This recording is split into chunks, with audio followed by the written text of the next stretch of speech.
4వ అధ్యాయం నుండి 19వ అధ్యాయం వరకు సింహభాగం. అనగా ఎవరైనా కొంచెం లెక్క వేసి చెప్పండి, 4 to 19 ఎన్ని చాప్టర్లు? చాప్టర్ 22 చాప్టర్స్ ఉన్నాయి ప్రకటన గ్రంథంలో. ఎవరైనా చూసి చెప్పండి, 4 to 19 అంటే ఎన్ని చాప్టర్స్ అవి? 11.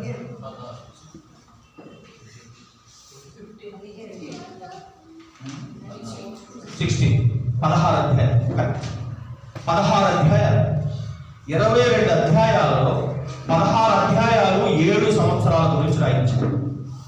7 ఏళ్ల శ్రమను ఆయన ఎలా నిర్మించాడో 7 సంఘాలకు వర్ణిస్తున్నాడు.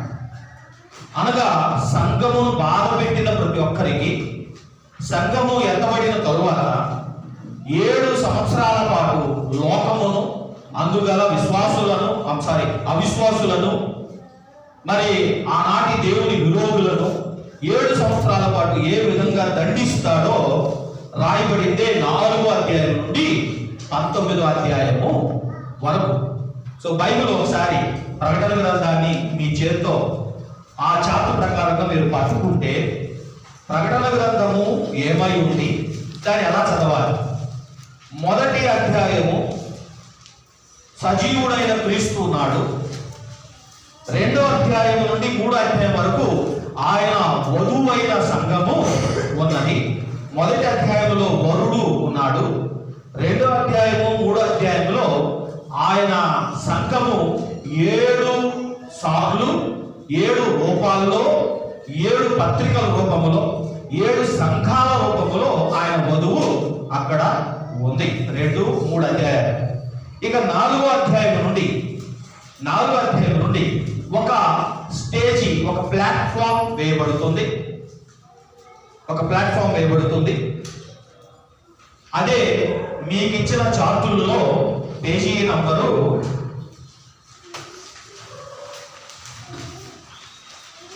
9.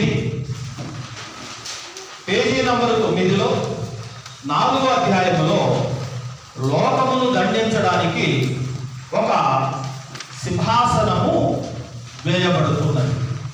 ఒక స్టేజ్, ఒక ప్లాట్ఫామ్. క్రొత్తగా మనం మీటింగ్ పెట్టినప్పుడు గ్రౌండ్లో ఎలాగైతే షామియానా వేసి ఒక మెట్టులు కట్టి అరుగులు కట్టి ఒక స్టేజ్ కడతామో, ఇక 3 రోజులు మీటింగ్ అయితే ఆ 3 రోజులు జరిగేవి సమస్తం ఆ స్టేజ్ మీద ఉండే జరుగుతాయి అన్నట్టుగా కొంచెం 3-4 అడుగుల ఎత్తులో ఒక ప్లాట్ఫామ్ కడతాం. ఇక 3 రోజుల పాటు కార్యక్రమం అయితే ప్రతి అనౌన్స్మెంట్ అక్కడ నుండే జరుగుతుంది, ప్రతి డిక్లరేషన్ అక్కడ నుండే జరుగుతుంది, ఏదైనా ముఖ్యమైన కార్యక్రమం అంతా ఆ స్టేజ్ మీదే జరుగుతుంది. అలాగే 7 ఏళ్ల శ్రమకాలం ఒక పరలోకపు మహాకూటం లాంటిది, పరలోకపు మహాసభ లాంటిది. మనం 3 రోజులు 4 రోజులు 5 రోజులు కూటాలు ఎలా పెట్టుకుంటామో అలాగా దేవుడు 7 సంవత్సరాల కూటాన్ని పెట్టాడు. ఈ 7 సంవత్సరాల కూటాన్ని జరపడానికి ఆయన ఒక ప్లాట్ఫామ్ రెడీ చేశాడు. ఆ ప్లాట్ఫామ్ మీద ఒక ప్రధానమైన కుర్చీ, దాన్ని మనం తెలుగులో గ్రాంధిక భాష సింహాసనము అని అంటాము. ఒక పెద్ద కుర్చీ వేయబడింది. ఆ కుర్చీలో ఒకడు, ఆయన పేరు చెప్పకుండా సింహాసనాసీనుడు అని ఆయన పేరు అంటా ఉంటారు పదే పదే, సింహాసనాసీనుడు. సో సింహాసనాసీనుడు అక్కడ ఉంటాడు, ఆయన తండ్రి. ఆ సింహాసనము ఎదుట 7 దీపములు ప్రజ్వలింపబడుతూ ఉంటాయి, జ్వలిస్తూ ఉంటాయి. ఆ 7 దీపాలు ఏవి అంటే అది పరిశుద్ధాత్మకు నిదర్శనము, అది పరిశుద్ధాత్మకు గుర్తు. సో త్రియేక దేవుడు ఈ స్టేజీ మీద చీఫ్ గెస్ట్ లాంటివాడు. ఒక ప్లాట్ఫామ్ వేయబడింది, ఒక కింద. ఆ తర్వాత ఆ ప్లాట్ఫాము గాజు వంటిది అని చెప్పబడింది. ఒక గ్లాసు ప్లాట్ఫామ్ అట, ఒక గాజు వంటి ప్లాట్ఫామ్. ఆ ప్లాట్ఫామ్ పైన ఒక కుర్చీ, ఆ కుర్చీలో ప్రధానుడు కూర్చుంటాడు, తండ్రి కూర్చుంటాడు. ఆ కుర్చీ ఎదురుగా ఆత్మదేవుని నిదర్శనముగా 7 దీపాలు వెలుగుతూ ఉంటాయి. అలా వెలుగుతూ ఉండగా వారి మధ్యకు వధింపబడినట్టుండిన ఒక గొర్రె పిల్ల ప్రవేశిస్తుంది. త్రియేక దేవుడు ఆ ప్లాట్ఫామ్ మీద ఉంటాడు. ఇది జరిగేది 4వ అధ్యాయంలో.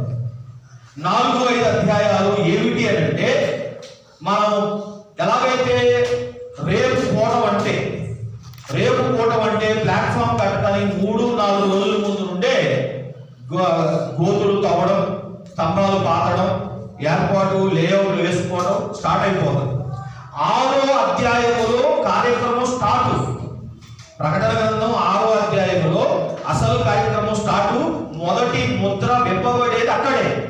కానీ స్టేజీ నిర్మాణం గురించి చెప్పడానికి 4-5 అధ్యాయాలు దేవుడు కేటాయించాడు.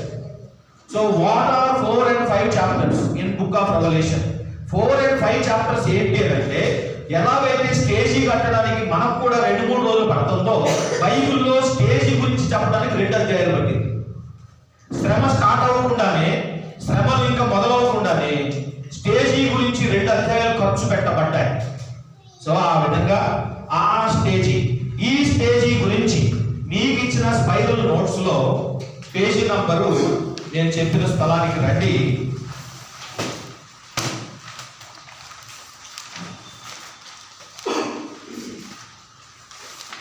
పేజీ నంబరు 70 నుండి 73వ పేజీకి రండి.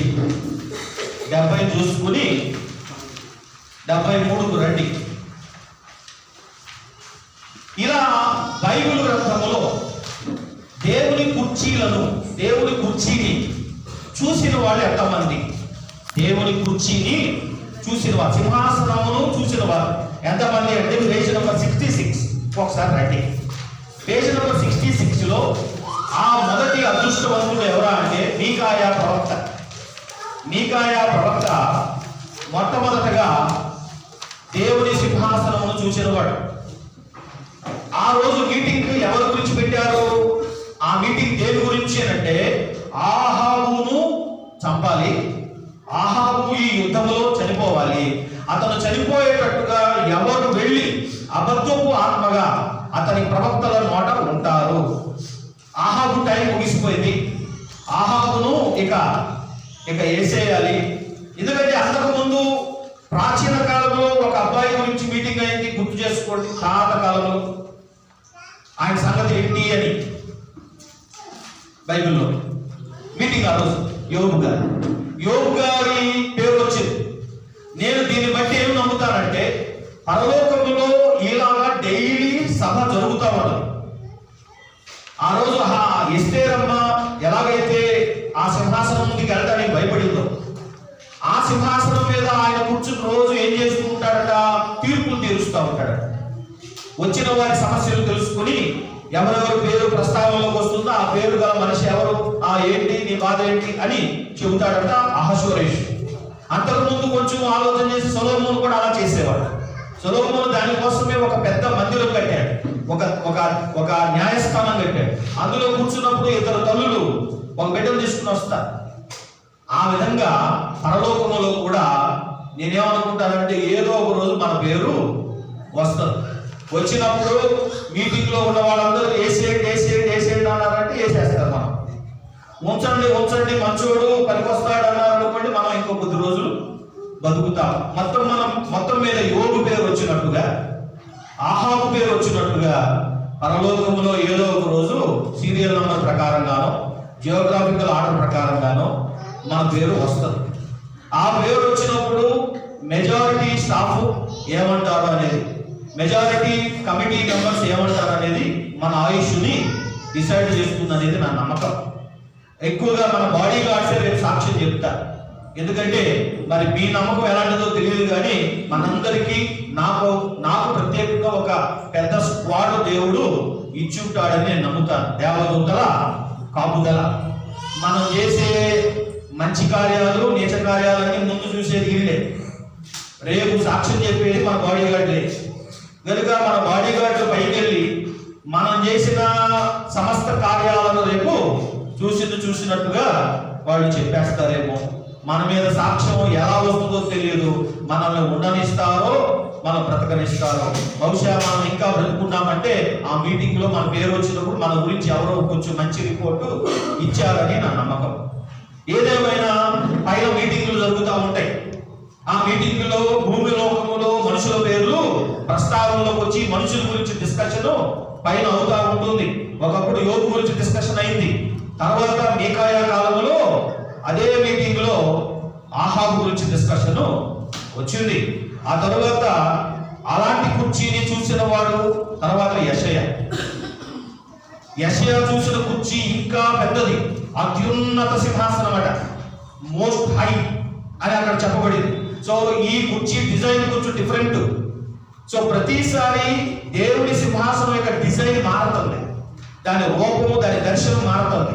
ఎందుకంటే దాని పర్పస్ బట్టి ఆ సింహాసనము అక్కడ కనబడుతుంది. యెషయా దేవుడి సింహాసనం చూశాడు. ఆ సింహాసనం ఎందుకు వేయబడిందంటే యోధా దేశం యొక్క భవిష్యత్తు డిసైడ్ చేయడానికి. యోధా ఎంతకాలం ఉంటుంది, యోధాను ఉండనివ్వాలా, బబులోను చెరలోకి పంపాలా అంటే అక్కడ ఆ సింహాసనం దగ్గర అయిన డెసిషన్ ఏంటంటే వారు వినుటకు మట్టుకు విందురు గాని గ్రహింపరు. వారు విని మారకుండానట్లు, వారు స్వస్థపరచబడకుండానట్లు నేను వారి హృదయాలను కఠినపరుస్తాను. వాళ్ళ చెవులు ఇక వింటాయి కానీ అర్థం చేసుకో. యోధా స్థితి ఎలాంటిదంటే చెవులున్నాయి కానీ దేవుడి వాక్కు వినని స్థితి. ఆ డెసిషన్ ఆ రోజు ఆ సింహాసనం దగ్గర తీసుకున్నాడు. యెషయా సింహాసనం, దానియేలు సింహాసనం. దానియేలుకు అదృష్టం. దానియేలు కూడా తన దర్శనంలో 7:9 పరలోకములో సింహాసనము వేయబడటం చూశాడు. అందులో ఆ సింహాసనం మీద మహామూర్తుడు ఆసీనుడు, ఏన్షియంట్ ఆఫ్ డేస్ అని అన్నారు. ఆయన అక్కడ ఆసీనుడు ఉన్నాడు. అక్కడ డెసిషన్ ఏమిటి? రాజ్యములు మానవుల చేతిలో నుండి తీసేసి మనుష్య కుమారుని పోలిన వాడి చేతికి రాజ్యము ఇవ్వబడాలి అనే డెసిషన్ ఆ రోజు అయిందట. కుర్చీ పడిందంటే అది పంచాయతీ. కుర్చీ, దేవుని కుర్చీ పడిందంటే ఆ రోజు ఎవరికో మూడిందని, మనిషికో దేశానికో మూడిందని అర్థం. దానియేలు దినాల్లో కుర్చీ పడింది. ఆ కుర్చీని చూశాడు. మేఘారూఢుడై మనిషి కుమారుడు పోలినవాడు వచ్చాడట. ఆయన చేతికి రాజ్యాలన్నీ ఇచ్చేయబడ్డాయట. అనగా మానవ రాజ్యాలు కొట్టివేయబడతాయి. మానవులకు ఇక రాజ్యము ఇవ్వబడదు, రాజ్యము ఇక కుమారుని సొంతము అనే డెసిషన్ దానియేలు తన కళ్ళతో చూశాడు. ఆ మీటింగ్ లో ఈయన విట్నెస్ గా ఉన్నాడు. చాలా కొద్ది మందికే అలాంటి మీటింగ్ లో విట్నెస్ గా ఉండడానికి భాగ్యం. ఆ తరువాత దేవుని కుర్చీని చూసిన వాడు, సింహాసనం చూసిన వాడు యెహెజ్కేలు చూసిన కుర్చీ మిగతా వాళ్ళందరి చూసిన కుర్చీల కంటే విభిన్నం. వారందరి కుర్చీలు స్టేషనరీ. వారు చూసిన సింహాసనాలు ఒక చోట ఉన్నాయి.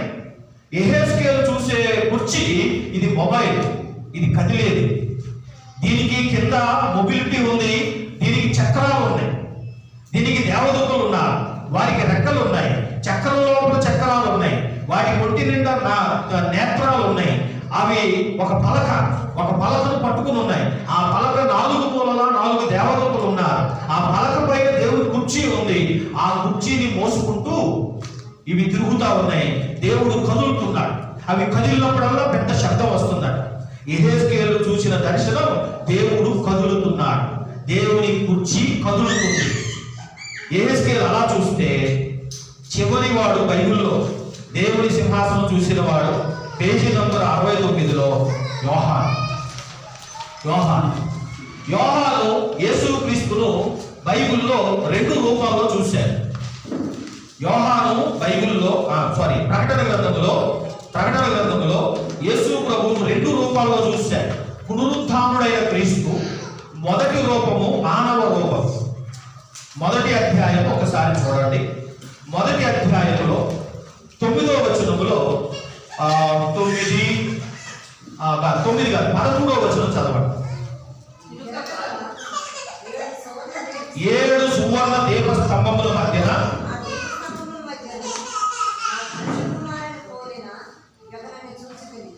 అది ఒక్కసారి అవుతారా?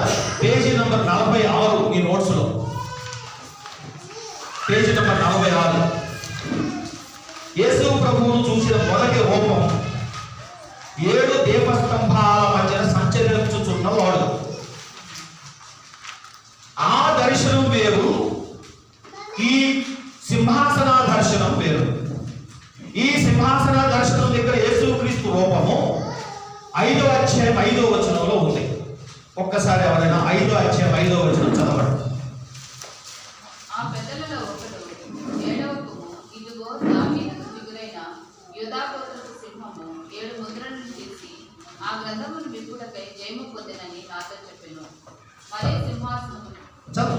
మరి సింహాసనమునకును ఆ 4 జీవులకును పెద్దలకును మధ్యను వధింపబడినట్లుండిన గొర్రెపిల్ల నిలిచి చూచితిని. ఆ గొర్రెపిల్లకు 7 కొమ్ములను. ఆ క్వాంటిటీ ఒకసారి గుర్తుపెట్టుకోండి. గొర్రెపిల్లకి మామూలుగా 2 ఉండటమే గొప్ప, మామూలుగా ఉండవు కూడా. గొర్రె పిల్ల అన్నాడు కనుక పిల్లకి కొమ్ములు ఉండవు. పిల్లకి కొమ్ములు ఉంటే అది పొట్టేలు అవుతుంది కనుక ఈ పిల్ల కొంచెం వింత పిల్లే కానీ కొమ్ములు ఉన్నాయి. ఆ కొమ్ములు 2 కాక 7 ఉన్నాయి. తర్వాత ఆ 7 కొమ్ములకి 7 కన్నులు ఉన్నాయి. లేదా కొంతమంది ఊహ ఏంటంటే ఆ కన్నులు నెత్తికే పెడతారు, అంటే తలకే పెడతారు, కొమ్ముకు పెట్టారు. అంటే వారు అక్కడ రాసిన విధానం ప్రకారం అయితే కొమ్ములుకి కళ్ళు కానీ కళ్ళు కొమ్ములకు కానీ లేదా తలకే కానీ ఉన్నట్టుగా కొంతమంది డ్రాయింగ్ వేస్తూ ఉంటారు. సో అది కొంతమంది గ్రాఫిక్ డ్రాయింగ్ చేసిన చేతితో గీసిన, కొంతమంది 7 కళ్ళు ఈ తల మీదే దాని తల మీదే అడ్జస్ట్ చేస్తారు గీసేటప్పుడు. కొమ్ములకి కన్నులు పెట్టారు. కొంతమంది కొమ్ములకే కన్నులు ఉన్నట్టుగా గీసిన వాడు కూడా కొంతమంది ఉన్నారు. ఊహను బట్టి అక్కడ రాసిన రాతను బట్టి చూస్తుంటే మనం తీసుకోవాల్సింది ఈ గొర్రె పిల్ల వింతది, దీనికి 7 కొమ్ములు 7 కన్నులు ఉన్నాయి. ఇది యేసుక్రీస్తు రూపం. యేసుక్రీస్తు గొర్రె కాడు, యేసుక్రీస్తు నరుడు కాడు, యేసుక్రీస్తు దేవుడు. కానీ యోహాను ఒకసారి నరుని రూపంలోను, ఎందుకంటే ఆయన నరావతారాన్ని ఎత్తాడు కనుక. ఆయన వచ్చినప్పుడే యోహాను సువార్త 1:29 ఎవరు బాప్తిస్మ యోహాను అన్నమాట. ఇదిగో లోక పాపములను మోసికొనిపోవు దేవుని గొర్రెపిల్ల. సో యేసుక్రీస్తు ప్రభువుకు గొర్రెపిల్ల ఆపాదించబడింది కనుక రెండవ దర్శనంలో ఆయన వధింపబడిన గొర్రెపిల్లగా కనబడుతున్నారు. ఆ మాట చెప్పేటప్పుడు కొంచెం గీసేవాడు కలర్ అయితే ఈ గొంతు దగ్గర కొంచెం రక్తపు మరకలు గీస్తారు. కలర్ బొమ్మ అయితే, బ్లాక్ అండ్ వైట్ బొమ్మ అయితే ఇక్కడ కొంచెం డార్క్ గా నరికినట్టుగానో కోసినట్టుగానో బొమ్మ గీస్తారు. అంటే ఊహకి ఇది కళ. మనం కూడా కళను ఊహించుకోవాలి. యోహాను పద్మాసులో చూశాడు, రాసి ఇప్పుడు మనకు చూపిస్తున్నాడు. సో రాయటం వల్ల యోహాను దర్శనాలు ఇప్పుడు మనవి అయ్యాయి. ఇప్పుడు అదే పద్మాసు దర్శనాలు మనం కూడా మన స్వభాషలో చదివి మనం కూడా చూసే వారం అయిపోతున్నాం కనుక ఈ దర్శనం ఇప్పుడు మనం చూస్తున్నాం కనుక యేసు ప్రభు తనను తాను ప్రకటన గ్రంథంలో 2 రూపాల్లో ప్రత్యక్షపరచుకున్నాడు. మొదటి దర్శనము మొదటి 3 అధ్యాయాలు. మొదటి 3 అధ్యాయాల్లో ఆయన రూపము 7 సువర్ణ బంగారపు దీప వృక్షాల మధ్యన ఆయన సంచారము చేస్తూ ఉన్నాడు. ఆ 7 సువర్ణ దీపాలు ఏమిటి అని అంటే 7 సంఘాలు అనగా మీకు ఇంకా నేను ఇప్పటికే మీకు కొత్తగా నేను చెప్పనవసరం లేదు. 7వ అంకె పరిపూర్ణమైన అంకె కనుక 7వ అంకె పరిపూర్ణతను సూచిస్తుంది కనుక ఒక్క సంఘాన్ని 7 సంఘాలుగా 7 రూపాలు 7 ముకుటాలు దానికి ఉన్నట్టుగా 7 ఫ్యాసెట్స్ దానికి ఉన్నట్టుగా ప్రభు చూపిస్తున్నారు. ఎందుకంటే సంఘము యూనిఫామ్ కాదుగా, మనుషులందరూ ఒకలా ఉండరుగా, ప్రతి సంఘము ఒకలాంటిది కాదుగా. ప్రతి సంఘానికి దాని రూపం దానికి ఉంటుంది, దాని లక్షణాలు దానికి ఉంటాయి. స్థానికతను బట్టి, నమ్మకాన్ని బట్టి, స్థాపకుని బట్టి, వారి విశ్వాసాన్ని బట్టి ప్రతి సంఘానికి ఒక రూపం ఉంటుంది. అందుకనే పౌలు కూడా 7 సంఘాల పత్రికలు రాశాడు. 7 సంఘాలకు ఆయన 9 పత్రికలు రాశాడు. ఆయన రోమా సంఘానికి పత్రిక రాశాడు, కొరింథీ సంఘానికి రాశాడు, గలతీ సంఘానికి రాశాడు, తర్వాత ఎఫెసీ సంఘానికి రాశాడు, ఫిలిప్పీ సంఘానికి రాశాడు, కొలొసీ సంఘానికి రాశాడు, తెస్సలోనిక సంఘానికి రాశాడు. కొరింథీకి 2 రాసి, తెస్సలోనికకు 2 రాసి 7 సంఘాలకు 9 పత్రికలు రాశారు. ఈ 7 సంఘాలు ఒకలాంటివి కావు. 7 సంఘాలు ఒకలాంటివి కావు. ఈ 7 సంఘాలు ఎలాంటివంటే గలతీ సంఘము గత మతమే గొప్ప. ఇప్పుడు మేము ఒక మెట్టు దిగాం. క్రైస్తవులు కొంతమంది మేము అప్పర్ క్యాస్ట్ అండి, ఈ లో క్యాస్ట్ మతంలోకి మేము మా దరిద్రం అట్లాంటిది అని చెప్పేవాడు ఉన్నారు. సో వాళ్ళు సాక్ష్యం చెప్పేటప్పుడు ఎలా చెప్తారంటే బాధగా చెప్తారు. మేము రాజాల్లో బతికేవాళ్ళం, యేసు ప్రభువుని నమ్ముకుని మా బతుకు అయిపోయిందని చెప్తారు. గలతీ సంఘం అలాంటిది. గలతీ సంఘము గత మతాన్ని ఎక్కువ పొగుడుతుంది. విడిచొచ్చిన మతం గొప్పది, ఇప్పుడు మనం దిగొచ్చిన మతం మంచిది కాదు, ఇది లో లెవెల్ కనుక వాళ్ళందరూ మళ్ళీ ఆ పాత మతంలోకి చేరడానికి లైన్ కడుతున్నారట. యేసు ప్రభువును వదిలేయడానికి వాళ్ళు నిర్ణయం చేసుకున్నారట. అప్పుడు ఈ పత్రిక రాశారు. యేసు ప్రభువును వదిలేసి మోసే ధర్మశాస్త్రాన్ని పట్టుకోవాలనుకున్న సంఘము గలతీ సంఘం. ప్రతి సంఘానికి దాని సమస్యలు ఉన్నాయి. గత మతమే గొప్ప అని గలతీ సంఘం నమ్మితే, గత మతమే గొప్ప అని నమ్మితే, రోమా సంఘము మా యొక్క ఫైనాన్షియల్ స్టేటసే గొప్ప అని చెప్పి మా జాతే గొప్ప అని నమ్మిన సంఘము రోమా సంఘం. రోమా సంఘము నిండా రోమీలు ఎక్కువ, గ్రీకులు ఎక్కువ. రోమీలు గ్రీకులు ఏమి నమ్ముతారంటే, మేము అసలు మనుషులమే కాము, మేము దేవపుత్రులం, మేము దేవుని బిడ్డలం, మేము దేవునికి పుట్టినోళ్ళం, అక్కడి నుంచి ఊడి కింద పడ్డాం, మేము మామూలు వాళ్ళం కాదు. మా రంగు చూడండి, మా దవడ చూడండి, మా ముక్కు చూడండి, మా దారుఢ్యం చూడండి, అసలు మీకు మాకు ఎక్కడ కూడా కలవదు, మేమే వేరు అని నమ్మేవాళ్ళం. అందుకని యేసు ప్రభువును నమ్ముకున్నాక ఎవరెవరితోనూ కూర్చోవలసి వస్తుంది, యూదులతో కూర్చోవలసి వస్తుంది, రకరకాల జాతుల వారితో, భాషల వారితో కూర్చోవలసి వస్తుంది. అందుకని రోమా సంఘం ఎలాంటిదంటే క్లాస్ వారీగాను, రేస్ వారీగాను డివైడ్ అయిపోయిన సంఘం, డీసెంట్రలైజ్డ్ చర్చి. అట్లాంటి విడిపోయి రిచ్ అర్బన్ ఏరియాలో కూడుకుంటున్న ఒక గుంపు, రిచ్ పూర్ రూరల్ ఏరియాలో అవుట్ సైడ్ ద వాల్స్ కూడుకుంటున్న ఒక గుంపుకి అందరికీ కలిపి ఏమి రాశాడంటే, నేను వచ్చేసరికి ఒక వర్షిప్పే ఉండాలి, నేను వచ్చేసరికి మీరందరూ ఒక చోట ఉండాలి అని చెబుతూ రాసిన పత్రిక రోమా పత్రిక.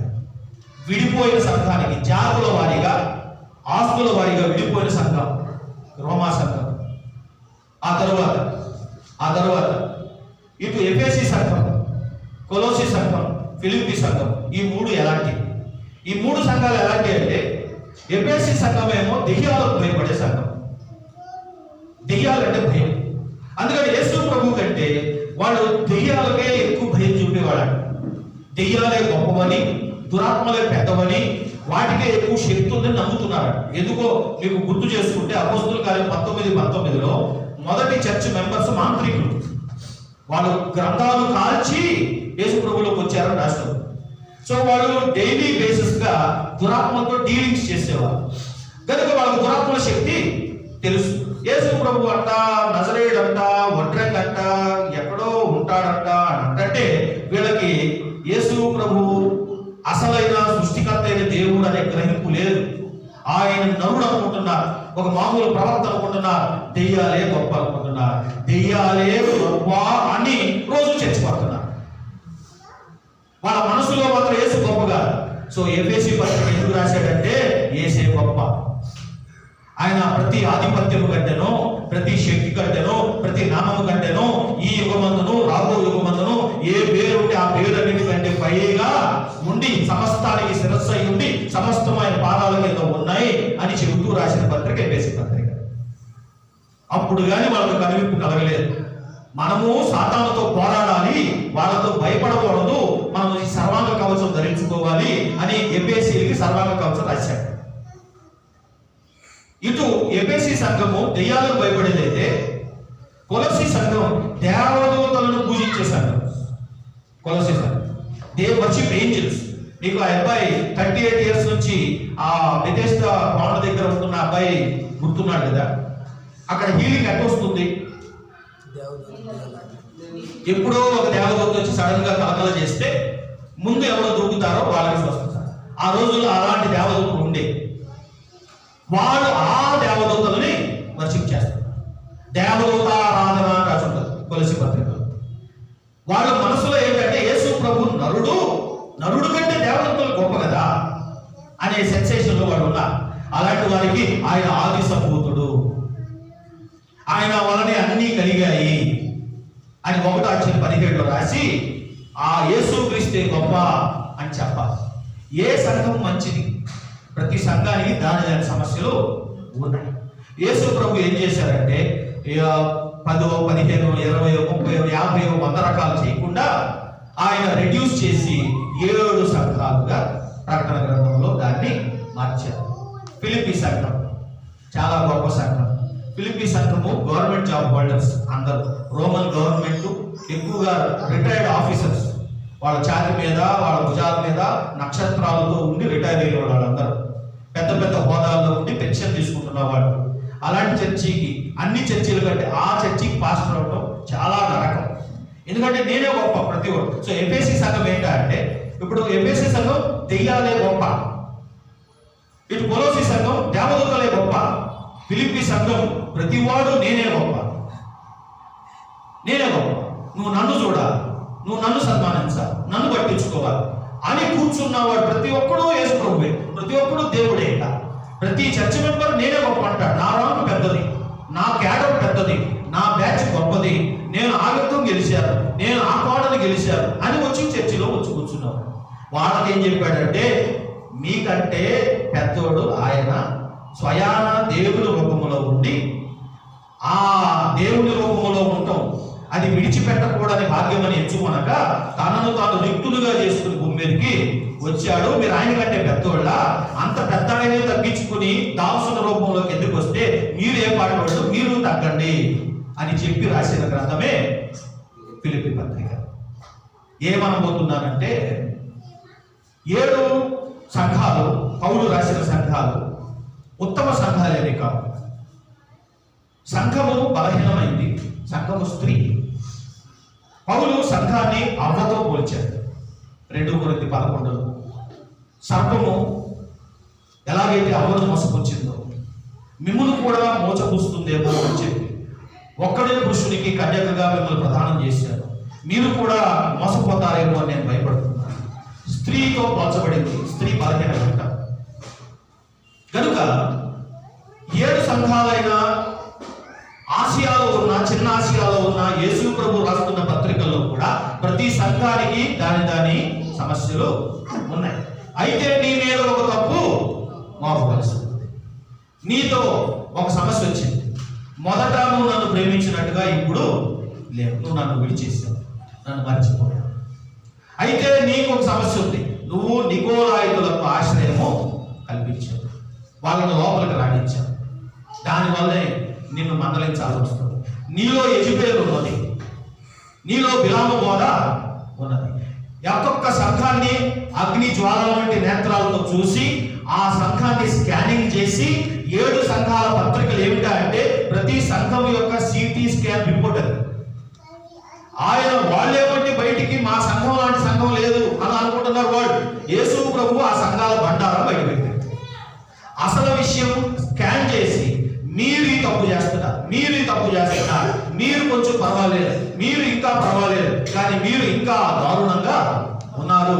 మీరు నేను వచ్చేలోపు మార్చుకుంటే సరి, లేదంటే నేను దీపస్తంభాన్ని తీసేస్తాను, నా నోట నుండి వచ్చి ఖడ్గముతో నీతో నేను యుద్ధము చేస్తాను, నిన్ను మంచం పట్టిస్తాను మరి ఒకరితో.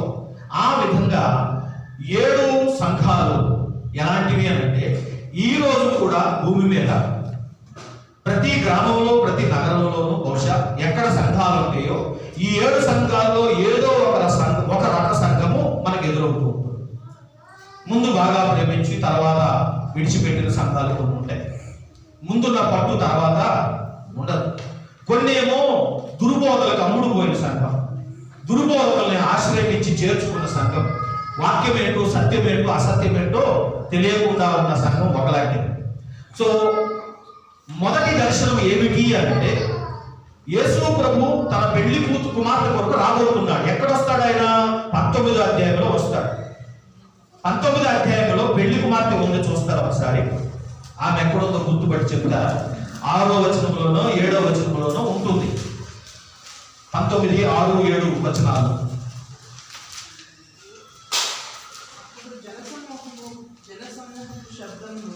విస్తారమైన జలముల శబ్దమును, బలమైన ఉరుముల శబ్దమును పోలిన యొక్క స్వరము, సర్వాధికారియు ప్రభువులకు మన దేవుడు ఎదుర్కొన్నాడు. ఆయన స్తుతించుడి. గొర్రెపిల్ల వివాహోత్సవ సమయం వచ్చినది, ఆయన భార్య తను తాను సిద్ధపరచుకొని ఉన్నది. కనుక మనం సంతోషపడి ఉత్సహించి ఆయనను మహిమపరచుకొని చెప్పగా విను. సో భార్య సిద్ధపరచబడినది. 7 పత్రికలు ఏమిటి? మొదటి దర్శనం ఏమిటంటే, భర్త భార్యతో మాట్లాడుతున్నాడు. భర్త భార్యతో మాట్లాడుతున్నాడు. భర్తకి భార్య విషయంలో కొన్ని అసంతృప్తులు ఉన్నాయి. ఆ ఆ 7 పత్రికలు మనం గమనించేది ఏంటంటే ప్రతి సంఘములో ఏదో ఒక సమస్య ఉంది. సో భార్య యొక్క తప్పులు ఎత్తి భార్య తప్పులు చూపించి భార్యను దిద్దుతున్నాడు. నేను నీ కోసం వస్తున్నా, నీ కొరకు రేపు తెల్లని గుర్రమెక్కి పెళ్లి కుమారుడు రూపంలో వస్తున్నా, పెళ్లి కుమారుడిగా రాకముందే వచ్చి నేను నిన్ను దిద్దుతున్నా. యేసు ప్రభు ఎలాంటి పెళ్లి కొడుకు అని అంటే, ఈ పెళ్లి కొడుకు, ఇలాంటి పెళ్లి కొడుకుకి మన ఊళ్ళల్లో మన ఇళ్లల్లో అంత సన్మానం ఉండదు. కొంతమంది పెళ్లి కొడుకులు ఎలాంటి వాళ్ళు అంటే చూపుల దగ్గర నుండే అమ్మా నాన్న వైపు నుండి కాకుండా పెళ్లి కూతురు వైపు మారిపోతారు. చూపుల దగ్గర నుండి అటు అయిపోతారు, ఆ పార్టీ అయిపోతారు. మా అమ్మ ఇలాంటిది, మీరు వచ్చినప్పుడు ఇలా మాట్లాడండి అని అటుకి అంటే వాళ్ళు గూఢచారులు అయిపోతారు. అమ్మ కిటుకులు నాన్న రహస్యాలన్నీ కూడా పెళ్లి కూతురికి జారేసేస్తారు. జారేసేసి మా నాన్నకి ఈ వీక్నెస్ ఉంది, వచ్చేటప్పుడు ఇది తీసుకురండి, మా నాన్నకి ఈ బలహీనత ఉంది, మీరు వచ్చినప్పుడు ఈ విషయం మాట్లాడొద్దని పెళ్లి కొడుకు ఏం చేస్తారంటే పెళ్లి కూతురికి విషయాలు ముందే లీక్ చేసేస్తూ ఉంటాడు. అమ్మాయి సైడ్ మాట్లాడతాడు, అమ్మాయికి ఫరగా ఉంటాడు, అమ్మాయికి సపోర్ట్ చేస్తాడు. ఇక ఈ అమ్మాయి కూడా భలే ఉన్నాడు అని చెప్పి నాకు ఫోన్ రీఛార్జ్ అయిపోయింది అని అంటుంది. నా ఫోన్ పాడైపోయింది అంటే కొత్త ఫోన్ కొనిస్తాడు, రీఛార్జ్ చేపిస్తాడు. మళ్ళీ అక్కడ నుండి ఆ అమ్మాయికి అన్నీ కొనిపిస్తాడు. వాళ్ళు మా అమ్మ 7,000 ఇస్తుంది చీరకి, మిగతాది నేను ఇస్తాను అంటాడు. అమ్మకి చెప్పొద్దంట.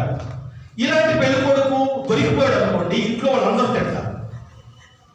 ఇంట్లో వాళ్ళందరూ కలిసి తిడతారు. ఎరా నీకు బుద్ధి ఉందా, జ్ఞానం ఉందా, నీకు తెలివి ఉందా, ముందే నువ్వు అటు అయిపోతే ఎట్లాగా, వాళ్ళ కంట్రోల్లోకి వెళ్ళిపోతే ఎట్లాగా, వాళ్ళ మాట వినేవాడు అయిపోతే ఎట్లాగా, ఇక ఆ తర్వాత నువ్వు నిన్ను ఆడిస్తారా, నిన్ను పిచ్చోడు చేస్తారా అని చెప్తారు.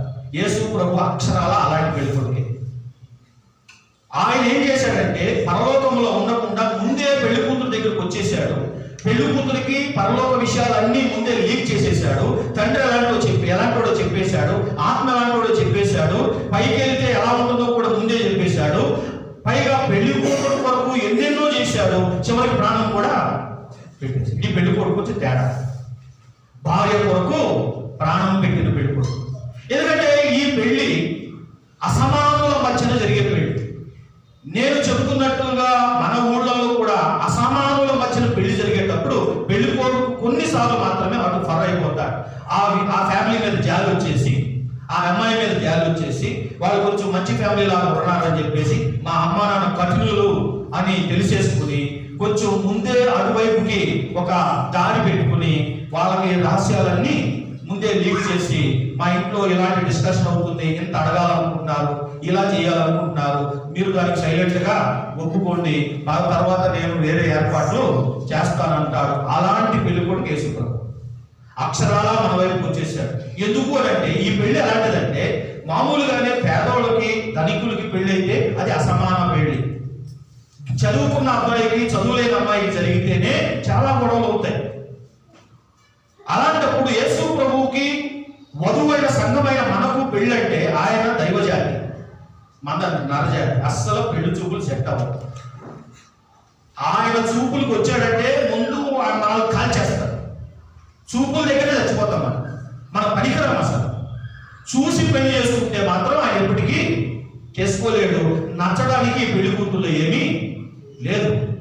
కానీ నచ్చేటట్టుగా ఏ మచ్చ, ఏ ముడత, ఏ కళంకము లేకుండా అన్ని ఏర్పాట్లు చేయడానికి సిద్ధపడి పెళ్లికి ముందే కిందకు వచ్చేసిన వాడు ఈ పెళ్లి కూతురు. పెళ్లికి ముందే కిందకు వచ్చేసి పెళ్లి కూతురులో ఏ లోపు ఉండకూడదు, ఏ లోపు ఉండకుండా వాక్యం రాయించేస్తాడు. వాక్యం అనే ఉదక స్నానాన్ని ఆజ్ఞాపిస్తాడు. పరిశుద్ధాత్మని ఇచ్చేస్తాడు. పరిశుద్ధాత్మ ఆయన ఏజెంట్గా ఉండి మనలో ఉండి పెళ్లి కొడుకు ఏమేమి ఇష్టం ఉంటుందో మన లోపల ఉండి చెబుతా ఉంటాడు. పెళ్లి కొడుకు నచ్చినట్టుగా ముస్తాబు చేయడానికి వచ్చిన వాడు పరిశుద్ధాత్మ దేవుడు. పెళ్లి కూతురుకి ఊరు మొత్తంలో పెళ్లి చీర కట్టడం చాలా సార్లు ఒకళ్ళకే వస్తుంది. చాలా సార్లు పెళ్లి లేట్ అయ్యేది ఎందుకంటే ఆ చీర కట్టే ఆవిడికి బస్సు దొరకలేదు. చాలా సార్లు ఆ చీర కట్టే ఆవిడికి పిన్నీసు దొరకలేదు. ఎందుకంటే ఆ చీర కట్టే వాళ్ళు ముస్తాబు చేస్తేనే పెళ్లి కూతురు బయటకు వస్తుంది. ఆ ముస్తాబు చేయడానికి వచ్చిన వాడు పరిశుద్ధాత్మ దేవుడు. పరిశుద్ధాత్మ దేవుడు ఎవరా అంటే యేసు ప్రభుకి ఎలా అయితే నచ్చుతుందో తెలిసిన వాడు, ఎలాంటి మేకప్ ఉంటే ఆయన ఇష్టపడతాడు అని తెలిసిన వాడు. ఈయన ఈయన మనల్ని పెళ్లికి రెడీ చేయడానికి వచ్చిన వాడు. ఎస్తేరు కథలో పరిశుద్ధాత్మ దేవుడు హేగే వంటి వాడు, యేసుక్రీస్తు అహశ్వరేషు వంటి వాడు. ఎస్తేరు దేవుని సంఘము వంటిది. చూసిన వెంటనే నచ్చేటట్టుగా తయారు చేయాలి, మెచ్చుకునేటట్టుగా తయారు చేయాలి, చేర్చుకుని రాణిగా చేసుకునేటట్టుగా ఉండాలి. హేగే ఎలాగైతే ఎస్తేరు పట్ల నమ్మకంగా ప్రేమ చూపాడు, పరిశుద్ధాత్మ ప్రేమ చూపి మనల్ని పెళ్లి కొడుకైన యేసుక్రీస్తుకి రెడీ చేయడానికి వచ్చాడు. కనుక ఈ పెళ్లి కొడుకు ఎలాంటోడా అంటే వాళ్ళ నాన్న ఇంటి వైపు కాకుండా పెళ్లి కూతురు వైపు ఎక్కువగా పార్షియాలిటీ చూపించే పెళ్లి కొడుకు ఈయన. పెళ్లి కూతురు కొరకు పెళ్లి కాక ముందే అన్నో చేసేసి ప్రాణం కూడా పెట్టేసి పోతూ తన ఏజెంట్ ఒకరిని నియమించేసి, నేను మిమ్మల్ని అనాథలుగా విడవను, మీకు నాకు ఒక ఆదరణకర్తను మీకు ఇస్తాను, ఆయన నా మాటలన్నీ మీకు గుర్తు చేస్తాడు, మీకు నా సత్యంలోకి నడిపిస్తాడు, నా కార్యాలన్నీ మీకు గుర్తు చేస్తాడని చెప్పేసి పెట్టేసి ఆయన వెళ్ళి ఏమి కానట్టు అటు పెళ్లి రోజు వస్తాడు. ఏమి తెలియనట్టు వీళ్ళు అడుగుతూ మాట్లాడుకున్నాడు. ఎందుకంటే అబ్బాయి అమ్మాయి ముందే మాట్లాడుకున్నాడు, అమ్మ నాన్నకి తెలిసింది అనుకోండి, రెండు మొట్టికాయలు వేస్తారు మన ఊళ్ళో అయితే. కనుక అలాంటి పెళ్లి కొడుకు మన ఊళ్ళో అయితే మొట్టికాయలు తింటాడు. కానీ పరలోకపు పెళ్లి కొడుకు ఎలాంటి వాడా అంటే పెళ్లి కాక ముందే మన కొరకు వచ్చేసిన వాడు. ఆ 7 దీపస్తంభాల మధ్యన సంచరిస్తున్నాడు. పెళ్ళేమో 19వ అధ్యాయం 7వ వచనంలో ఉంది. పెళ్లి అక్కడ పెట్టుకుని పెళ్లి కొడుకు ఇక్కడ ఏం చేస్తున్నాడు? అది కదా మనం అడగాల్సిన ప్రశ్న.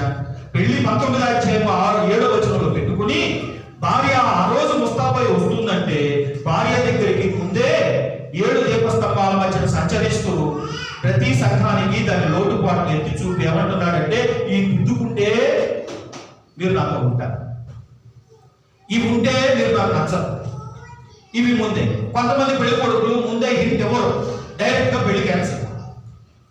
వాళ్ళు కఠిన హృదయాలు అన్నమాట. అమ్మాయికి చెప్తే నాకు ఎలా ఉంటే ఇష్టం అని చెప్తే బాగుండు, కానీ ఏమీ చెప్పరు, రీజన్ చెప్పరు, నాకు నచ్చలేదు అని సరిపెట్టేస్తారు. కానీ ఈ పెళ్లి కొడుకు అలాంటి నచ్చని ఉంటే వచ్చి చెప్పి ఓపికతో క్షమించి సరి చేసుకుని ఆ సరి చేసుకోవడానికి దారులు కూడా ఇచ్చి మార్గాలు ఏర్పాటు చేసి రకరకాల యంత్రతంత్రాలని మనకి ఇచ్చి వాక్యం ఇచ్చి ఆత్మనిచ్చి రక్తాన్ని ఇచ్చి క్షమాపణనిచ్చి మనకి ఎన్నో దారులు ఇచ్చి ఆయన చిత్తాన్ని ఇచ్చి నడిపింపునిచ్చి మనకి ఆయనకి నచ్చినట్టుగా మనం మలుచుకుంటాడు. ఈ పెళ్లి కొడుకు పెళ్లి రిజెక్ట్ చేసేవాడుగా పిల్లలకి నచ్చలేదని చెప్పి ప్రతి కళంకం ఉంటే ఆ కళంకాన్ని కడిగేసుకుంటాడు, ఆయనే అడుగుతాడు. ఆ విధంగా 7 దీపస్తంభాల మధ్యన పెళ్లి కొడుకు ఏం చేస్తున్నాడు అని అంటే, తన చుట్టూ పెళ్లి కూతురు ఉంటే అతి సువర్ణ దీప వృక్షాల రూపంలో తన పెళ్లి కూతురు ఉంటే ఆ పెళ్లి కూతురుతో మాట్లాడుతున్నాడు, మనసు విప్పి మాట్లాడుతున్నాడు. ఇలా ఉంటాడు, ఇలా చేసుకోడు అని చెబుతున్నాడు. కనుక యేసు ప్రభు వివాహమునకు ముందే సంఘము పట్ల క్షమాగుణము కలిగిన వాడు. సో అందుచేత చాలాసార్లు కొంతమంది చాలా స్ట్రిక్ట్ గా ఉంటారు. యేసుప్రభు కూడా చాలా స్ట్రిక్ట్ పెళ్లి కొడుకే, ఆయనకి కొంత క్రమశిక్షణ ఉంది, ఆయనకి చాలా విషయాలు నచ్చవు. కానీ కొంతమంది చేసుకున్నాక రోజు దెబ్బి చూటిపోటి మాటలని, నీకు చదువు రాదు, నీకు అది లేదు, మరి పెళ్లి కాకముందే నీకు తెలియదా నువ్వు చేసుకున్నదాన్ని, చదువు లేదని. చేసుకున్నాక చదువు లేదంటే ఏంటి?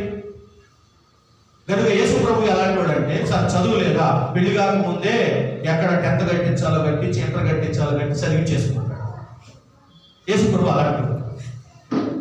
పెళ్లి చేసుకున్నాక రోజు నీకు చదువు లేదు, నీకు చదువు లేదు అని హింసించడు, హారాస్మెంట్ చేయడు, పర్సిక్యూట్ చేయడు. ఆయన నీకు అందం లేదు అని అన్నాడు, ముందే అందగతిగా మార్చేసుకుంటాడు. ఏమీ లేదో తెలుసుకుని, ఎందుకంటే ఆయన అన్ని ఏర్పాట్లు చేయగలడు. ఏమేమి లేవో, ఎట్లాంటి లోటుపాట్లు ఉన్నాయో అన్నీ ముందే దిద్దగలరు.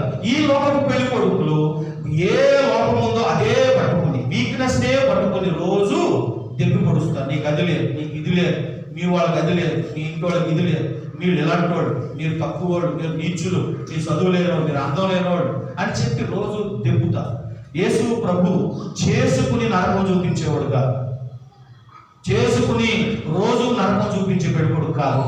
ఆయన చేసుకోక ముందే ఆయనకి ఏదేది ఎంత స్ట్రిక్టో ముందే చెప్పి దాని ప్రకారంగా ఆయన మలచి ఎవరిని బలవంతపరచడు, ఎవరిని ఆయన బ్లాక్మెయిల్ చేయడు, ఎవరు ఆయనలోకి రావాల్సిన అవసరం లేదు. ఎవరికైతే ఇష్టమో వాళ్ళే లోపలికి రావాలి.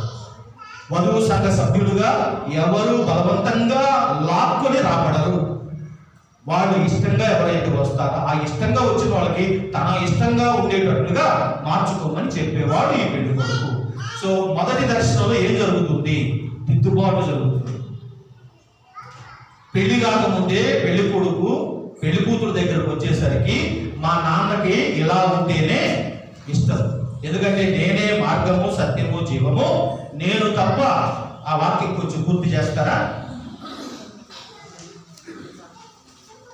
14:6.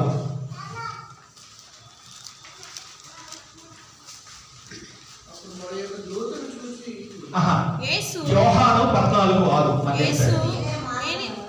నేనే మార్గమును సత్యమును జీవమును తండ్రి యొద్దకు తీసుకెళ్ళాలి. ఈయనకి ఒక్కడికే కాదు, తండ్రికి నచ్చాలి పెళ్లి కూతురు. యేసు ప్రభు మనలను తండ్రి దగ్గరకు తీసుకెళ్లి తండ్రి ముందు కనబరుస్తాడు కనుక తండ్రి ముందు నిలబడాలి కనుక తండ్రికి నచ్చాలి. అండ్ యూదుల ఆచారం కూడా ఆ రోజుల్లో పెళ్లి కూతురు తెచ్చినప్పుడు ముందు ఇంట్లో పెళ్లి కొడుకు ఒక రోజు వెళ్ళి బారాతుతో పెళ్లి కూతురు తెస్తాడు, కానీ తెచ్చి ముందు నాన్న చూపించాలట. ఇప్పటికీ అది యూదుల ఆచారం అట. పెళ్ళైనప్పుడు నాన్న పెళ్లి కూతురు చూడాలట. ఆ ఆచారం అంటే అది పరలోకం ఆచారం అనుకుంటా తండ్రి యొక్కకు నడిపించడానికి వచ్చాడు. సో ఇది ఎట్లాంటిదంటే దాదాపు మా నాన్నకి ఇలా ఉంటే ఇష్టం, మా నాన్నకి ఇలాంటి పిల్లైతే ఇష్టం అని చెప్పే దర్శనమే మొదటి దర్శనం. ఇక చెప్పిన తర్వాత ఒక 3వ అధ్యాయం వద్దాం. ప్రకటన గ్రంథం 3వ అధ్యాయం 12వ వచనం ఎవరైనా చదవండి. రెండో దర్శనానికి మార్గం ఏర్పడుతుంది. 3:12. మా దేవుని ఆలయంలో ఒక స్తంభంగా చేసేది, అందులో నుండి వాడు మీదట వెలుగులకు పోడు. మరియు నా దేవుని పేరును పరలోకంలో నా దేవుని యొద్ద నుండి దిగివచ్చుతున్న నూతనమైన యెరూషలేమును, నా దేవుని పట్టణపు పేరును, నా కొత్త పేరును వారి మీద వ్రాసలేము.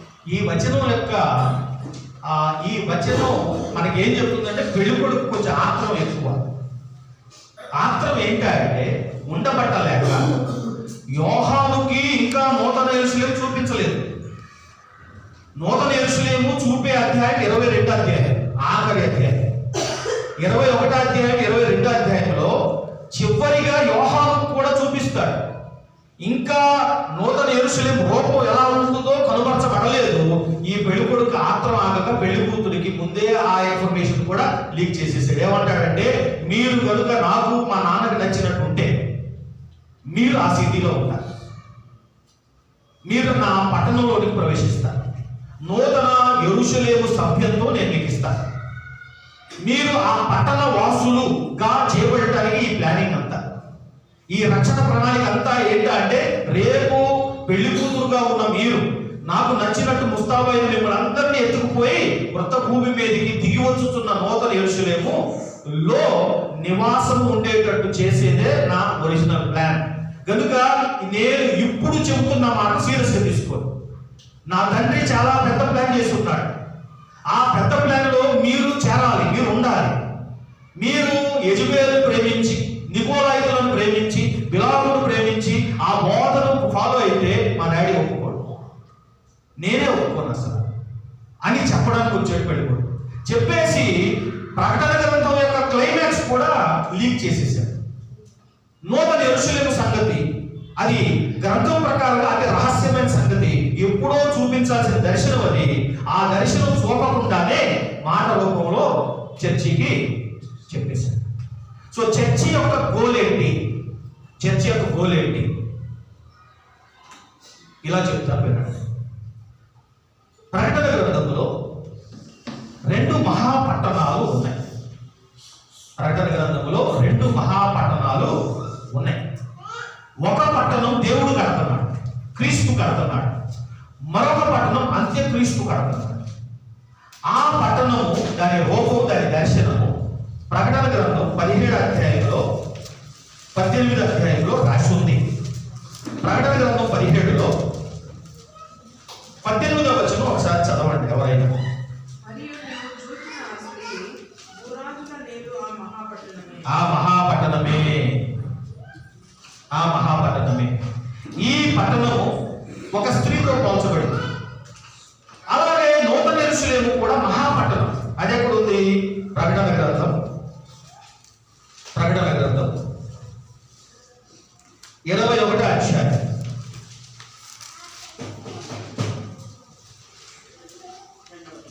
మరియు నేను నూతనమైన యెరూషలేము అను ఆ పరిశుద్ధ పట్టణము అని అంటాడు. కొరకు అలంకరించబడిన పెండ్లి కుమార్తె వలె సిద్ధపడి పరలోకమందున దేవుని యొద్ద నుండి దిగివచ్చుట చూచుతుంది. సంఘానికి ప్రభు ఇలా చెప్తున్నారు, జాగ్రత్తగా ఉండండి. సంఘము ఇప్పుడు 7 పట్టణాల్లో ఉంది. సంఘము 7 పట్టణాల్లో ఉంది. సంఘానికి బేతేల్ చర్చ్ అని, బెతెస్డా చర్చ్ అని లేదు. ఎఫెసులో ఉన్న సంఘం, స్ముర్నాలో ఉన్న సంఘం, సిటీ పేరు ఎత్తి ఆ సిటీలో ఉంటున్న చర్చి. సో యేసుక్రీస్తు ప్రభు వారు సిటీ పేరు ఎత్తుతున్నారు. ప్రస్తుతం సంఘం సిటీలో ఉంది. ఆ సిటీలో ఏవో ఉన్నాయి. ఉదాహరణ ఎబేసి సిటీ, ఎబేసి పట్టణం. ఎబేసి పట్టణం యొక్క అఫీషియల్ కాయిన్ మీద మన కాయిన్ మీద సింబల్ ఉంటుంది కదా, 4 సింహాల బొమ్మ ఎలాగైతే ఉంటుందో, ఎబేసి పట్టణం యొక్క అఫీషియల్ కాయిన్ మీద ఏముంటుందంటే ఒక వృక్షం ఉంటుంది కాయిన్ వెనక. అది దాన్ని వాళ్ళు ఏమని పిలుస్తారంటే జీవవృక్షం అని పిలుస్తారు. జీవవృక్షం అని పిలుస్తారు ఎందుకంటే ఆ పట్టణంలో ఒక కొండ, నడిబొడ్డులో కొండ, ఆ కొండ పైన 15-20 అడుగుల ప్రహరీ గోడ, ఆ ప్రహరీ గోడ లోపల ఒక తోట, ఆ తోటలో మధ్యలో ఒక వింత చెట్టు. ఇది ఎఫెసీ పట్టణ నిర్మాణం. ఆ చెట్టుకు ఒక వింత కాయ కాస్తుందట. ఆ కాయ తింటే చాలు అని అనుకుంటారట ఆ ఊరివాడు. ఆ ఊరివాళ్ళ నమ్మకం. ఎవరు ఆ కాయ తింటారో వాళ్ళు భాగ్యవంతులు, వారు అదృష్టవంతులు, వారు దీవింపబడతారు, వాళ్ళకి కలిసి వస్తుంది, వాళ్ళకి ఆరోగ్యం వస్తుంది అనే నమ్మకం. యేసు ప్రభు ఏమంటారంటే, మీ సిటీ ఇచ్చే కాయ వైపు చూడొద్దు, నా సిటీ ఇచ్చే కాయ వైపు చూడండి. మీకు ఎఫెసీ సంఘ వాగ్దానం ఎవరైనా కనిపెట్టి చెప్పండి. ఎఫెసీ సంఘం యొక్క వాగ్దానం ఏంటి? 2వ అధ్యాయము 6-7 వచనాలు. ప్రకటన 2:6-7 వచనాల్లో నేను మీకు అయితే ఈ ఒకటి నీలో ఉన్నది, నికోలాయిల 7వ వచనం చదవండి. చెవిగల వాడు ఆత్మ సంగములతో చెప్పుచున్న మాట వినును గాక. జయించు వానికి దేవుని పరదేశంలో ఉన్న జీవవృక్ష ఫలములు ఉద్భవించును. నా దగ్గర చెట్టు ఉంది, మీ ఊర్లో ఒక చెట్టు ఉంది. మీ ఊరు ఆ చెట్టు కాయ తిననిస్తానంటుంది. మీ ఊర్లో కాయ కంటే మా ఊర్లో కాయ పెద్దది, మంచిది, గొప్పది. మీరు మీ దృష్టి నా మీదే నిలుపుకుంటే, జయించువాడంటే దాని మాట, ఆ మాటకు అర్థం జయించువాడంటే ఆఖరి రోజు వరకు మీ చూపు నా మీద ఉంచండి, మీ సిటీ మీద పెట్టవద్దు. మీ సిటీ మీకు వాగ్దానాలు చేస్తారు, మీకు ఏదేదో ఇస్తానంటుంది. సిటీ వైపు చూడకుండా కన్ను నా మీద ఉంచితే మీరు పెద్ద సిటీకి తీసుకెళ్తారు. మీరు కనుక చూపు నా మీద నిలవకుండా మీ సిటీ మీదకి చూపు నిలిపితే మీ అందరి కొరకు కట్టే సిటీ, ఆ స్త్రీ మహాబబులోను అనే మహానగరం, అది పరిశుద్ధులను చంపే నగరం, అది దేవుని బిడ్డలను చంపే నగరము. అది ఆ ధూమ రక్తవర్ణ వస్త్రములు వేసుకుని చురుతుకులు లాంటి మృగం మీద సవారీ చేస్తూ అది కేవలం పరిశుద్ధులని వేటాడే నగరం. ఆ సిటీ పాలవుతారు మీరు ఆ సిటీ పాలవడానికి నేను మీ కొరకు చనిపోలేదు. మిమ్ములను దానికంటే గొప్ప సిటీ, గొప్ప నగరము, నూతన యెరూషలేముకు మిమ్మల్ని సిద్ధపరుస్తున్నాను.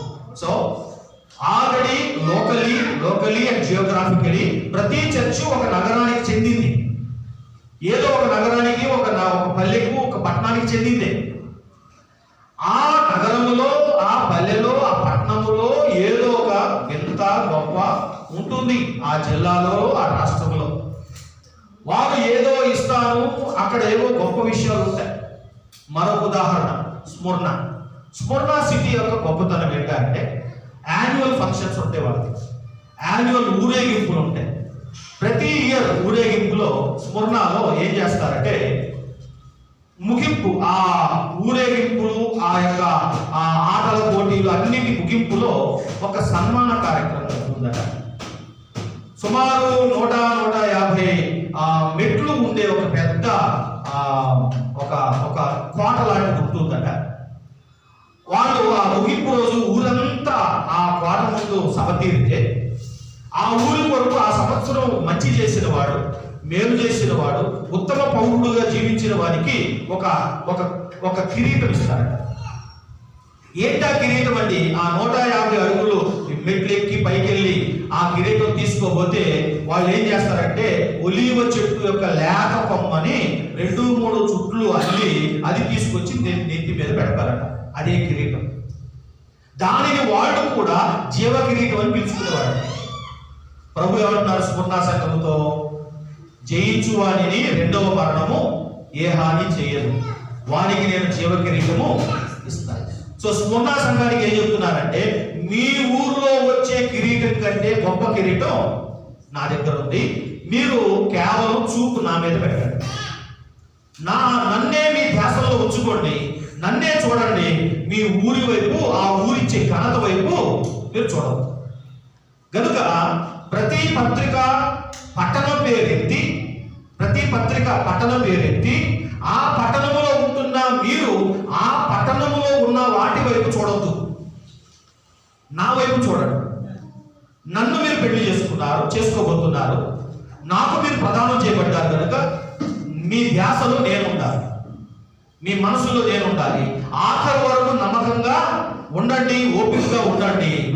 ఉంటే కనుక నేను వాటికంటే గొప్ప మీ ఊరిచ్చే వాటికంటే దాని బదులు గొప్పవి నేను ఇస్తూ మీ ఊరు కంటే గొప్ప ఊరు నేను తయారు చేస్తాను. ఇది సంఘానికి ప్రభు చూపిస్తున్న ఎర, ప్రభు చూపిస్తున్న ఆశ. చేపకి మనం ఏదో ఎర వేసినట్టుగా, ఆశ పెట్టినట్టుగా ప్రభు మనకు నిరీక్షణను పెంచుతున్నారు, మన నిరీక్షణకు ఆహారం ఇస్తున్నారు. దాన్ని చూసి నోరు ఊరేటట్టుగా, దాన్ని చూసి మనలో ఆశ కలిగేటట్టుగా నాకు ఆ జీవవృక్ష ఫలం కావాలి.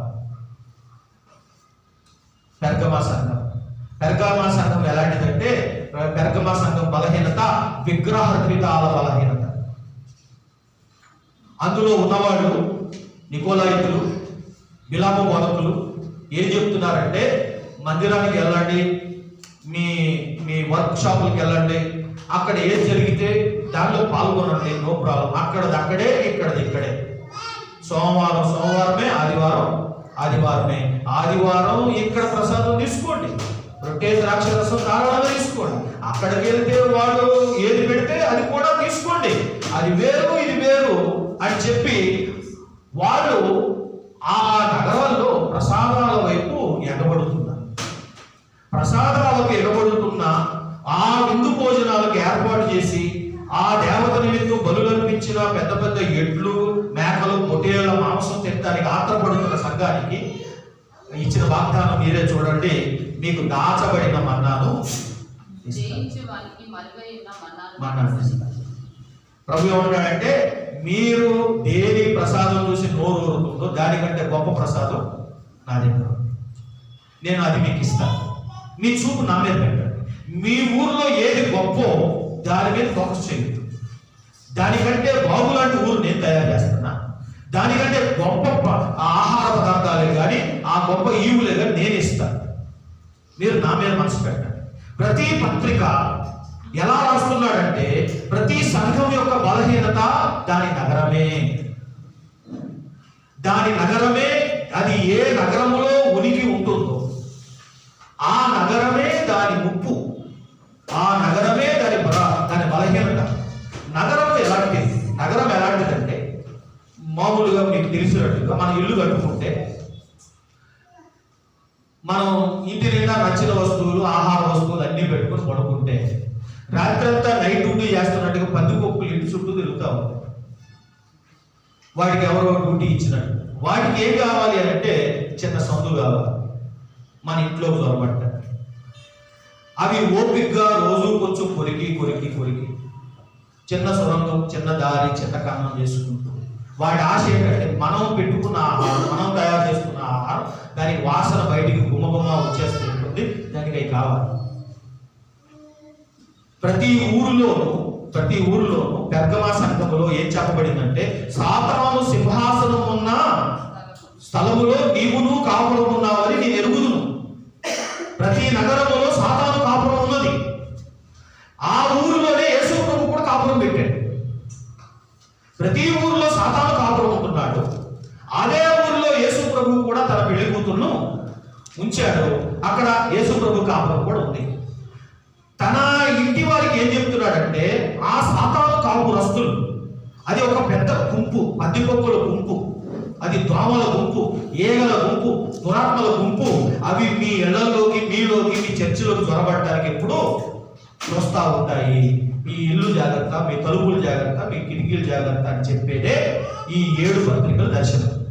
ప్రతి పత్రిక ఎలా చెప్తున్నాడంటే, మీ ఊరితో జాగ్రత్త, మీ ఊరే మిమ్మల్ని పాటు చేస్తుంది, మీ ఊరే మిమ్మల్ని నా నుండి దూరం చేస్తుంది. మీ ఊరు ఇచ్చే దాని వైపు మీరు కన్నేసి దానికి నోరు ఉంచి దాని వైపు మీరు ఆశపడి వెళ్ళిపోతే మీరు జయించని వారు, మీ ఊరి చేత జయింపబడిన వారు. మీరు వాటి చేత జయింపబడకూడదు, వాటిని మీరు జయించాలి. మీ ఊరు ఇచ్చిన శోధనను మీరు జయించాలి. జయించు వారికి నేను ఇస్తాను. మనం దేని జయించాలి? సంఘము దేని జయించాలి? సంఘము తాను ఉంటున్న చోటునే జయించాలి. అక్కడ ఉంటున్న దురాత్మ గుంపును జయించాలి. చాలా కాలం క్రితం నేను బెంగళూరులో ఉంటున్నప్పుడు ఒకరోజు చర్చికి వెళ్ళొచ్చి ఆదివారం సాయంత్రం భోజనమైన తర్వాత ముందో మా ఇంటి ముందు ఖాళీ స్థలం గ్రౌండ్ లాగా ఉంటే నడుస్తూ ఉన్నా, చిన్నగా వాకింగ్ చేస్తాం. దూరంగా 2 రోడ్లు కలిసే టీ షేప్లో మెయిన్ రోడ్డుకి ఒక చిన్న రోడ్డు వచ్చి టీ షేప్లో కలుస్తున్న రోడ్డు జంక్షన్ నాకు ఇక్కడి నుంచి కనపడుతుంది. ఆ జంక్షన్ దగ్గర ఒక ట్యూబ్లైట్ ఉంది. దూరంగా ఒక ముసలావిడ పక్కగా ఉంది. ఒక మగ మనిషిని చేయి పట్టుకొని తీసుకొస్తుంది. ఆ మనిషి కూడా పక్కగా ఉన్నాడు. పాత బన్నీను పాత లుంగి వేసుకుని ఉన్నాడు. లైట్ కాంతిలో నాకు కనపడదు. ఆవిడ ఒక చేతిలో బహుశా కుడి చేతిలో చెప్పు ఉంది. లెఫ్ట్ హ్యాండ్తో ఆ అబ్బాయిని పట్టుకుని ఆమె కూడా నడవలేకుండా వస్తుంది. ఆ జంక్షన్ దగ్గరకు వచ్చాక ఆ అబ్బాయిని కరెక్ట్గా రోడ్డు మధ్యలో నిలబెట్టింది. ఆ చెప్పుని ఆ అబ్బాయి చుట్టూ ఇట్లా తిప్పింది. నేను చూస్తూ ఉన్నాను. ఆ చెప్పుని ఆ అబ్బాయి చుట్టూ ఇలా తిప్పి రోడ్డుకి అడ్డంగా ఆ నీళ్లు, ఆ చెప్పులో ఉన్న నీళ్లు పోసేసింది. చేతిలో ఏవో కాయలు ఉన్నాయి, మిరపకాయో కోడిగుడ్డో ఉంది. అక్కడ పెట్టేసి ఆ అబ్బాయిని తీసుకుని ఏమి కావాలంటూ తిరిగి వెళ్ళిపోయింది. ఏం జరిగిందంటారు? ఏం చేసిందంటే ఆ మహాతల్లి వాళ్ళ అబ్బాయి అనుకుంటా, బహుశా అల్లుడేమో, ఆ అబ్బాయికి పట్టిన దరిద్రం అంతా ఆ చెప్పులో బంధించి, ఆ నీళ్లలో బంధించి, ఆ కాయలో బంధించి, ఆ అబ్బాయికి పట్టిన రోగం, దరిద్రం, నొప్పి, ఏ నష్టమైతే నష్టం, కీడైతే కీడు మొత్తం బంధించి అది పోసి ఇప్పుడు ఏంటంటే లాటరీ తగిలినట్టుగా ముందు ఎవడు తాగుతాడో ఆ దరిద్రంతో వాడిని అంటాలి. నా కొడుకు అదృష్టవంతుడు అవ్వాలంటే ఊర్లో వాడు దరిద్రులు. మన ఊరు అలాంటి ఊర్లో మనం జీవిస్తున్నాం. ఆరైతే ప్రతి రోడ్డుకి అడ్డంగా ఏదో ఒకటి పోసుకుంటూ చూసుకో. ఆరైతే కోడిగుడ్డు ఉంటుంది, ఆరైతే మిరపకాయ ఉంటుంది, ఎండిదో పచ్చిదో. ఆరైతే సాయంత్రం అయిందంటే కొబ్బరికాయ ఉంటుంది, ఎర్ర సంచిలో పెట్టి ఉంటుంది, కొన్నిసార్లు గుమ్మడికాయ ఉంటుంది, కొన్ని ఏమో 6 నెలల పాత మిరపకాయలు ఉంటాయి, 6 నెలల పాత నిమ్మకాయ ఉంటాయి. ఆ నిమ్మకాయ పారేసి వాళ్ళు ఏమంటారంటే, మా షాపు దరిద్రం అంతా మీకు తగులును గాక, మా ఇంటి దరిద్రం అంతా మీకు తగులును గాక, మీ అదృష్టం అంతా మాకు వచ్చేను గాక. అలాంటి ఊర్లో ఉన్నాం. మనం నాశనం అయిపోవాలి, మనకు దరిద్రం అంటాలి, మనకు దెయ్యం పట్టాలి, మనం దురాత్మ పూరితులం అవ్వాలి, వాడు బాగుండాలి. అందుకని సంఘాన్ని నేను హెచ్చరిస్తున్నా. సాతాను కాపురం ఉంటున్న స్థలమందు నీవును కాపురం ఉన్నావని నేను ఎరుగుదు. ప్రతి ఊరును వేల సంవత్సరాల క్రితమే సాతాను తిష్ట వేసి ఉన్నాడు. ప్రతి ఊరు వెళ్ళి చరిత్ర తీస్తే అక్కడికి సాతాను వేల సంవత్సరాల క్రితమే వచ్చున్నాడు. ఆ ఊర్లోకి సంఘం నిన్న మొన్న వచ్చింది. ఆ సంఘానికి ఏం చెప్తున్నాడంటే, నీకంటే ముందు వాడు కాపురము పెట్టాడు. ఇక్కడ వాడు ఉన్నాడు, నిన్ను చెరుస్తాడు. వాడు ఆల్రెడీ వెలుగుదూత వేషం వేసుకుని మీలోకి కొంత పందికొక్కులాగా కొంతమందిని పంపించేశాడు. దొంగ అపోస్తులుగా వాడు మారు వేషంలో మీ మధ్య తిరుగుతున్నారు అని ప్రభు ముందే చెప్పించాడు. అందుకనే ప్రభు ప్రతి సంఘం, ఆయన భార్య ఇప్పుడు వింత భార్య, అంటే ప్రతి ఊర్లో విడిపోయి చెదిరిపోయి ఉన్న భార్య. ప్రతి ఊర్లోనూ దుష్టుడు ఉన్నాడు. దుష్టుడు తిష్టవేసి ఉన్నాడు, వేల సంవత్సరాల క్రితమే ఉన్నాడు, బలవంతుడై ఉన్నాడు. వాటిని మీరు జయించాలి, వాటిని మీరు జయించాలి, వాని సైన్యాన్ని మీరు జయించాలి అని చెప్పడమే 7 సంఘాలకు రాయబడిన పత్రికల యొక్క సారాంశం. ఊరును జయించండి, ఆ ఊరిలో కాపురం ఉంటున్న సాతానును జయించండి, ఆ ఊర్లో ఉన్న వ్యాపారాన్ని జయించండి, ఆ ఊర్లో ఉన్న మతాన్ని జయించండి, ఆ ఊర్లో ఉన్న ఆచారాన్ని జయించండి, అనగా కల్చర్ని జయించండి. అందులో ఏవో ఆటల పోటీలు ఉంటాయి, దాన్ని జయించండి. ఊరేగింపులు ఉంటాయి, దాన్ని జయించండి. లేదా ఏవో నమ్మకాలు ఉంటాయి, వాటిని జయించండి. ఇందులో ఆహారం ఉంటుంది, దాన్ని జయించండి. ప్రతి ఊరు ఏదో ఇస్తానంటుంది, దాని వైపు చూడండి. మన పిల్లలకి మనం చెప్పినట్టు, ఎవరు చాక్లెట్ ఇచ్చినా, ఏ అంకుల్ చాక్లెట్ ఇచ్చినా తీసుకోవద్దు. యేసు ప్రభు ఆయన భార్యకు అదే చెబుతున్నాడు, ఎవరు చాక్లెట్ ఇచ్చినా తీసుకోవద్దు. నేను పెద్ద చాక్లెట్, గొప్ప చాక్లెట్ నేను ఇస్తాను, నా దగ్గర జయించండి, ఆ చాక్లెట్ జయించండి, ఆ వస్తువులను జయించండి అని చెప్పడమే మొదటి దర్శనం యొక్క సారాంశము. కనుక ఇది అనగా ఈ దర్శనాన్ని ఇట్లాంటి మహానగరం, ప్రపంచ స్థాయి వైశ్విక నగరంలో మీరు ఉంటున్నారు. వైశ్విక స్థాయి కాస్మోపాలిటన్ సిటీలో, ప్రపంచంలో చాలా మంది, బహుశా అందరూ ఎరిగిన పేరు మన ఊరి పేరు. అలాంటి నగరవాసులుగా మీరు ఉంటున్నారు. కనుక కొంచెం శ్రమ, ఆకర్షణ, శోధన కొంచెం పెద్దగానే ఉంటుంది. పెద్ద ఊరు కనుక పెద్దవే ఇస్తానంటుంది. పెద్ద ఊరు కనుక కొన్ని గొప్ప సంగతులే ఇస్తారు. అందులో సిటీలో ఉన్నవాళ్ళంటే వాళ్ళకి ఎక్కడ లేని గర్వం. సెలవులకి పల్లెటూరుకి వచ్చారనుకోండి, మాది హైదరాబాద్ అంటాడు, మాది బెంగళూరు అంటాడు. వాడు పాపం పల్లెటూరు ఏదో సెలవులకి, ఎండాకాలం సెలవులకో దసరా సెలవులకో వెళ్తే అక్కడ ఉన్న పిల్లల మీద వీళ్ళు రుబాబు చూపిస్తారు, ఊరు పేరు చెప్పి. అంటే చిన్న పిల్లోడికి మాది బెంగళూరు అంటే ఊరు గర్వం తలకెక్కేసింది. 4th స్టాండర్డ్కి 5th స్టాండర్డ్కి ఊరు గర్వం తలకెక్కేస్తే ఇక యేసు ప్రభువులకు అలాంటి బిడ్డ వస్తే వాడికి నూతన యెరూషలేము గర్వం తలకెక్కాలి. మన ఊరు అది, ఇది కాదు. మనం గర్వించాల్సింది ఈ ఊరును బట్టి కాదు. కానీ ఆ ఊరు గర్వం పెంచలేము, అణచలేము. మాది పలానా ఊరు, మాది బొంబాయి, మాది హైదరాబాద్, మాది బెంగళూరు, మాది ఢిల్లీ అని ప్రతి ఒక్కరు ఊరు పేరు చెప్పి గర్విస్తూ ఉంటారు. ఊరు పేరు చెప్పి, ఈ వస్తువు ఎక్కడ, ఇది బెంగళూరు నుండి తెప్పించాం, ఇది హైదరాబాద్ నుండి తెప్పించాం, ఇది అక్కడి నుండి వచ్చింది, ఇది ఎక్కడి నుండి వచ్చింది. ఊరు పేరును బట్టి గర్విస్తూ ఉంటారు. మన ఊరు వేరు. మన కొరకు ఒక ఊరు సిద్ధపరచబడుతూ ఉంటుంది. మనకు ఆ ఊరి గర్వం లోపల నిండాలి, ఆ ఊరు వైపు చూడాలి. ఈ లోకపు ఊళ్ళు మనల్ని ఆకర్షించి యేసు ప్రభు నుంచి తొలగించడానికే ఉన్నాయి అని ఈ 7 పత్రికల్లో ప్రభు తేటగా చెప్తున్నారు. ఏ ఊరు వెళ్ళినా ఆ ఊరు ఏదో ఇస్తుంది. కొన్ని ఊళ్ళు వెళ్తే డబ్బులు వస్తాయి, కొన్ని ఊళ్ళు వెళ్తే ఉద్యోగం వస్తుంది, కొన్ని ఊళ్ళు వెళ్తే అక్కడ ఒక హోదా వస్తుంది, కొన్ని ఊళ్ళు వెళ్తే అక్కడ గొప్పగా జీవించవచ్చు. ఒక్కొక్క ఊరు ఏదో ఒక ఫెసిలిటీ ఇస్తుంది. ప్రతి ఊరికి ఏదో ఒక యూనిక్నెస్ ఉంది. 7 సంఘాలలో ఉన్న 7 నగరాలు కూడా ప్రతి సిటీకి ఒక యూనిక్నెస్ ఉంది. ఆ యూనిక్నెస్ వల్ల ఆ సంఘాలు చెడిపోతుంది. ఆ చెడిపోతున్న సంఘానికి ప్రభు ఏం చెప్పాడంటే, ఆ సిటీలో ఉన్న వాటి వైపు చూడొద్దు, నేను మీ కొరకు కడుతున్న సిటీ వైపు చూడండి. లేకపోతే క్రీస్తు కడుతున్న నగరం వైపు చూడకపోతే అంత్యక్రీస్తు కడుతున్న నగరం మిమ్మల్ని పట్టుకుంటుంది. కనుక ప్రకటన గ్రంథం 17వ అధ్యాయంలో పరిశుద్ధులను చంపే పట్టణం అవుతుంది. ప్రకటన గ్రంథం 21లో పరిశుద్ధులను చేర్చుకునే పట్టణం. పరిశుద్ధులను చేర్చుకునే పట్టణం కావాలా, పరిశుద్ధులను చంపే పట్టణం కావాలా? తెరుచుకోండి అని చెబుతూ ముగించేదే మొదటి దర్శనము. ఈ విధంగా ఈ పెళ్లి కొడుకు మొత్తం ఇంటి రహస్యాలన్నీ బయట పెట్టేశాడు. ముందు రహస్యాలు, భవిష్యత్ రహస్యాలన్నీ పెళ్లి కూతురికి చెప్పేశాడు.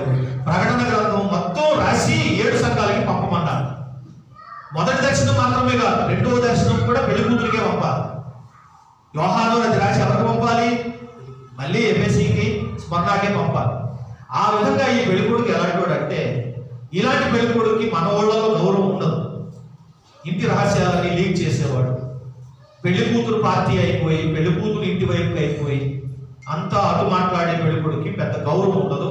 వీడు ఏమంటారంటే, వీడు ఆడిపోయాడు అంటారు, వీడు ఆడ మనిషి కంట్రోల్లోకి వెళ్ళిపోయినాడు అంటారు, వీడు అత్తగారింటిని బాగు చేసేవాడు అంటారు, కొంచెం హీనంగా కూడా మాట్లాడతారు. అవన్నీ పరిశుద్ధ స్థలంలో నేను చెప్పలేను. కనుక యేసు ప్రభు అట్లాంటి ఆచారాలని బొమ్మపరుస్తూ ఆయన వాటిని సిగ్గుగా భావించకుండా మన నిమిత్తం ముందే కిందకు వచ్చేసి మనకు మేలు చేసిన పెళ్లి కొడుకు.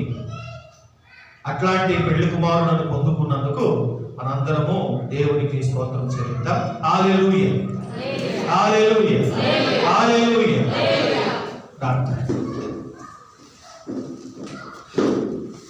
పరిశుద్ధుడైన మా ప్రియ పరలోకపు తండ్రి,